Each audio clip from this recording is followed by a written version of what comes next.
The grandfather, Papa. How you set the standard and the example for me in love, being a parent, and appreciating and prioritizing the simple things in life. So love. Marvin and Arlene had one of the greatest love affairs of all time, over 62 years.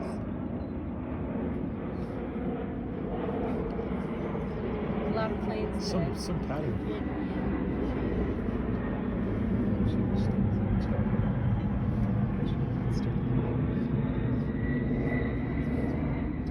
So I was 17 when I met Eric's mom and dad, and I literally grew up watching their love and their incredible marriage.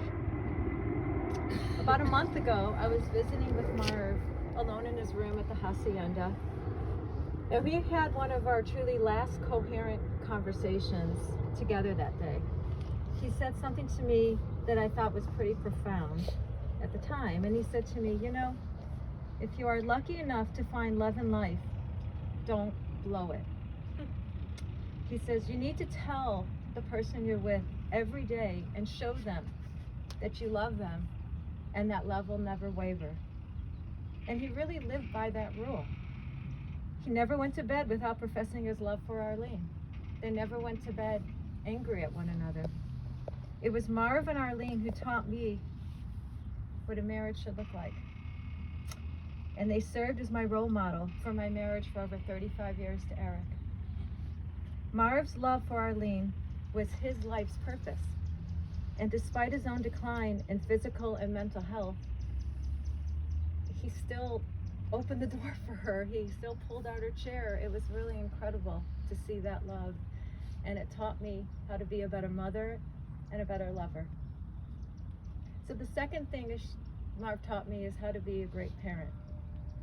Marv prioritized his kids, and his grandchildren were involved in every aspect of their lives, as much as we allowed him to be. Marv would live in a tent so that we can live in a castle. And he constantly taught us the values of working hard, saving our money, being humble, and being there for our kids unconditionally, which I totally get. When Jason was born, Marv and Arlene drove to Tucson each week to see their grandchild. And despite that 3-hour drive each way, they never complained. He was such an involved parent because we were his kids. He made sure that each one of our lives' transitions were easy.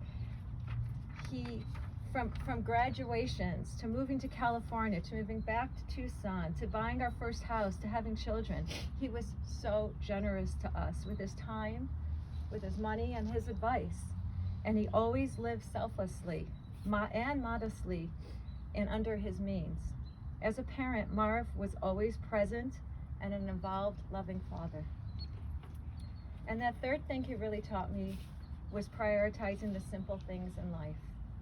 For over a decade after they retired, Marv and Arlene would spend each summer in San Luis Obispo.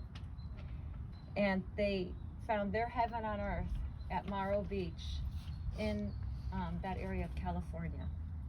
And it didn't matter to them how they lived each summer. So they would sublet student housing in every summer. And before they even could start their vacation, they'd have to clean up the apartments for these disgusting student housing places. And they would have to buy their necessities and things they needed in there from the dollar store. And they would have to buy secondhand furniture. Even one story, they took a sofa, you can only imagine, off the ground. And they lived in this, they didn't care what their apartment looked like. They were at their heaven on earth at the beach. And Marv had, he had money. He could have afforded a nice condo or something, but he saved his money. And he always prioritized those simple things in life. And his favorite things were free. The other material stuff never mattered to him. He never wore new clothing. As a matter of fact, going through his clothing a couple weeks ago, half of them had tags on them. He just simply didn't care. It was the simple things in life that fed his soul. And I think that's something that is a great lesson to everyone. It's the ocean. It's swimming. It's collecting rocks. It's hiking. know what? I know he's floating up there somewhere in heaven's ocean right now, looking down and listening to us today and is happy. Dad, I'm really going to miss you, but your voice, your values, and your love will remain within me forever. And I'll especially, because when I look at Eric, I see and I hear you. So how lucky I am.